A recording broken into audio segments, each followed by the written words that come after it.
রামধনু গল্পের নাম তিলু আর রংধনুর দেশ। ছোট্ট তিলুর কল্পনার ডানা। তিলু ছিল গ্রামের এক ছোট্ট মেয়ে।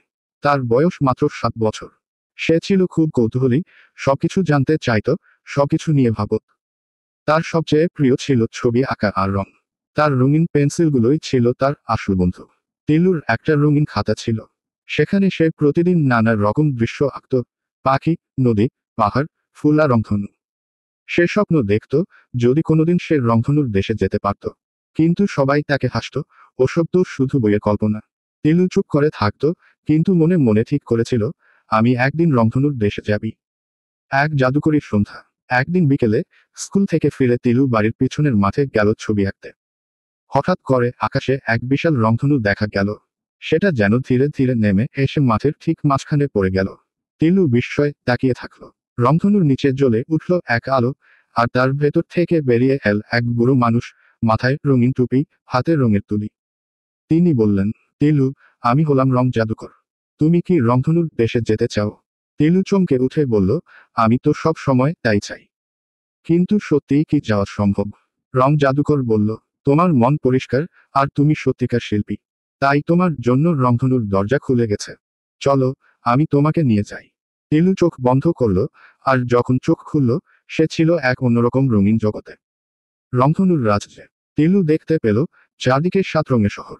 লাল শহরে আগুনের মতো ফুল ফুটে আছে, নীল শহরে নরম মেঘ ভেসে বেড়াচ্ছে, আর বেগুনি শহরে গাছেরা গান গাইছে। সে হা করে দেখছিল, তার আঁকা ছবির চেয়েও সুন্দর এই রাজ্য। তাকে স্বাগত জানালো রাজ্যের রংরানী। তার চুল ছিল নীল, গাউন হলুদ, আর চোখে সোনালি আলো।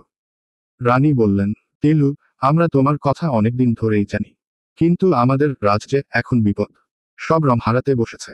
কেউ একজন রং চুরি করছে। তিলু বলল, আমি সাহায্য করতে চাই। রংরানী বললেন, তবে তোমাকে 3টি পরীক্ষা পেরোতে হবে: সাহস, বন্ধুত্ব আর কল্পনা। প্রথম পরীক্ষা, সাহসের গুহা। তিলুকে পাঠানো হলো রঙয় পাহাড়ে। পাহাড়ের নিচে একটি গুহা, ভিতরটা অন্ধকার। বলে হয় সেখানে এক কালো দানব ঘুমায়, যে রং খেয়ে ফেলে। তিলুর হাতে দেওয়া হলো একটা রঙিন আলো। সে ধীরে ধীরে গুহার ভিতরে ঢুকল। ভিতরে গিয়ে দেখল এক বিশাল দানব ঘুমাচ্ছে, আর তার পাশে রাখা রঙের বাক্স। তিলু ভয় না পেয়ে ধীরে ধীরে গেল। হঠাৎ দানবের চোখ খুলে গেল। কে তুমি? গর্জে উঠল সে। তিলু কাঁপলেও বলল, আমি তিলু। আমি রং চুরি করতে নয়, রক্ষা করতে এসেছি। তুমি কেন রং খাও? দানব হঠাৎ শান্ত হয়ে বলল, আমি একা থাকি, তাই রঙিন জগতের সঙ্গে রাগ করে ফেলেছি। তিলু বলল, একা থাকা ভালো না। তুমি চাইলে আমাদের সঙ্গে থাকতে পারো। দানব বলল, তুমি ভয় না পেয়ে কথা বলেছ, তাই আমি আর কারো রং নেব না।